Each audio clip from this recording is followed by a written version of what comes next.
नमस्कार। प्रत्येक वर्ष एक ऐसा समय आता है जो समय उस वर्ष के लिए सबसे ज़्यादा चैलेंजिंग या चुनौतीपूर्ण रहता है।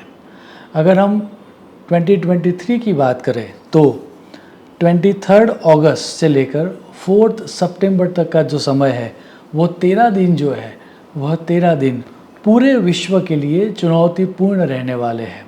अब ये 13 दिन पूरे विश्व के लिए चुनौतीपूर्ण क्यों रहने वाले हैं, उसके पीछे कुछ शास्त्रीय सिद्धांत है, उसके बारे में बात करेंगे। सर्वप्रथम तो ये कहा गया है कि किसी भी वर्ष का वो समय जब 2 से ज़्यादा ग्रह वक्री या रेट्रोग्रेड होते हैं, वह समय बहुत ही चैलेंजिंग रहता है और वैसा सूत्र मयूर चित्रक में दिया गया है। आप सूत्र देखें, प्रति पगाह त्रयः खेटा युद्ध वृष्टि भयप्रदाः, अर्थात 3 या उससे ज़्यादा ग्रह जब साथ में वक्री होते हैं उस समय में war, natural calamities, flood, tsunami एवं सामान्य प्रजा एवं राजा या नेताओं के लिए वो समय फियरफुल भयप्रद रहता है। 23 अगस्त से लेकर 4 सितंबर के बीच बुध, शुक्र एवं शनि ये तीनों ग्रह साथ में वक्री रहने वाले हैं। इतना ही नहीं, उसी समय के दौरान जब हमने कुछ समय पूर्व एक वीडियो किया था तब हमने बताया था कि ये जो सावन मास रहने है, अमास से जो सावन मास स्टार्ट होगा वह मास खप्पर योग के कारण पूरे विश्व के लिए चुनौतीपूर्ण रहेगा। तो इसी समय के दौरान खप्पर योग भी हो रहा है सावन मास में, वो भी एक नेगेटिव पॉइंट है। बात यहाँ भी नहीं रुकती, प्रत्येक ग्रह वक्री हो उससे पूर्व कुछ समय के लिए और वक्री से मार्गी हो उस समय के पूर्व स्तंभित या स्टेशनरी रहते हैं, वो समय भी बहुत ही ज़्यादा नेगेटिव रहता है, वैसा शास्त्रों में कहा गया है।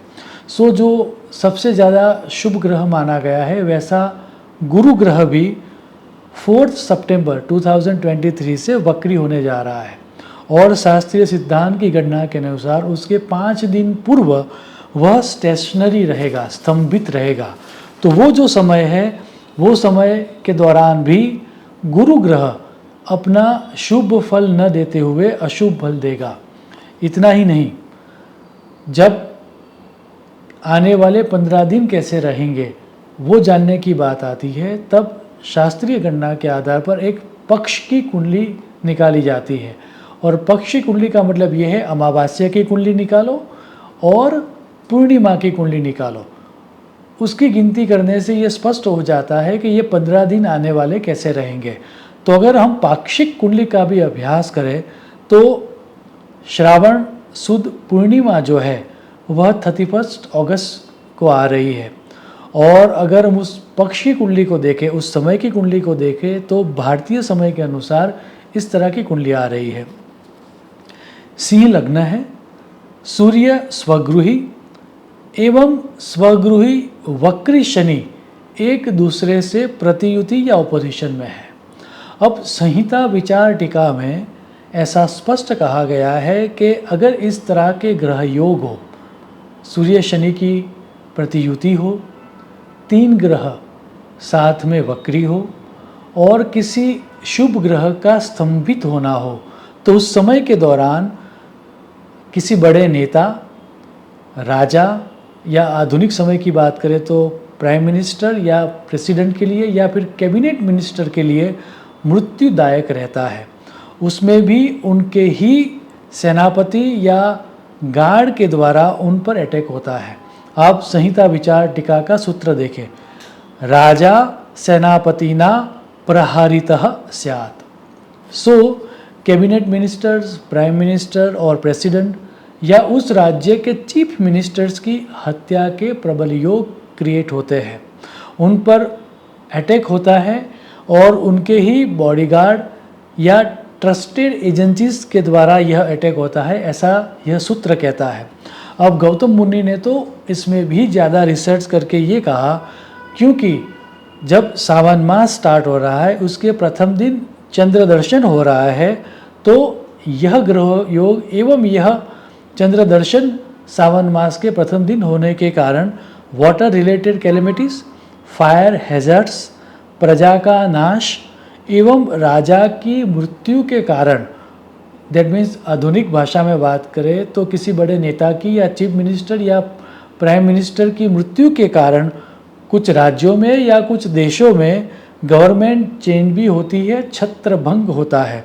आप गौतम मुनि का श्लोक देखें, श्रावणे शुक्ल पक्षे प्रतिपत चंद्र योगतः जलशोषम प्रजानाशम छत्रभंगम तदा दिशेत।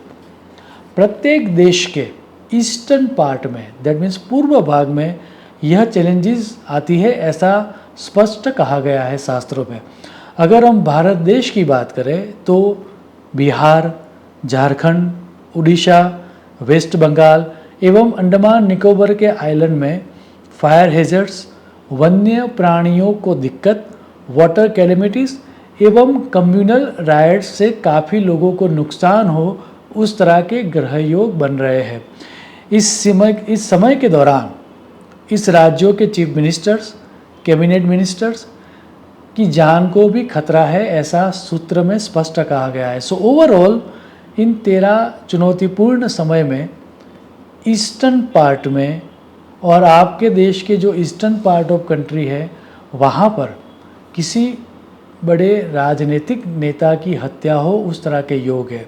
सो ये अगर हो सके तो सेंट्रल कैबिनेट मिनिस्टर्स या पीएम और प्रेसिडेंट्स को इस समय के दौरान ईस्टर्न राज्यों को विजिट नहीं करना चाहिए, ऐसा शास्त्रों में स्पष्ट कहा गया है। याद रहे, ज्योतिष शास्त्र का जो पर्पस है वह पर्पस जो चुनौती आ रही है, जो चैलेंजेस आ रही है, उनको पहले से दर्शा के अलर्ट होकर उस चैलेंज को रिड्यूस करना या उनको दूर करना ये है। यदि हम इस समय के दौरान अलर्ट रहेंगे, हमारे जो एक्शंस है उसके प्रति कॉन्शियस रहेंगे, तो ये जो चुनौती है उसको हम रिड्यूस कर पाएंगे, उसका जो नेगेटिव इम्पैक्ट है वह हम कम कर पाएंगे। सो हम सब के अंदर विवेक बुद्धि जागृत हो, ऐसी ईश्वर को प्रार्थना करते हुए मेरी वाणी को विराम दूंगा। शुभम भवतु। प्रणाम।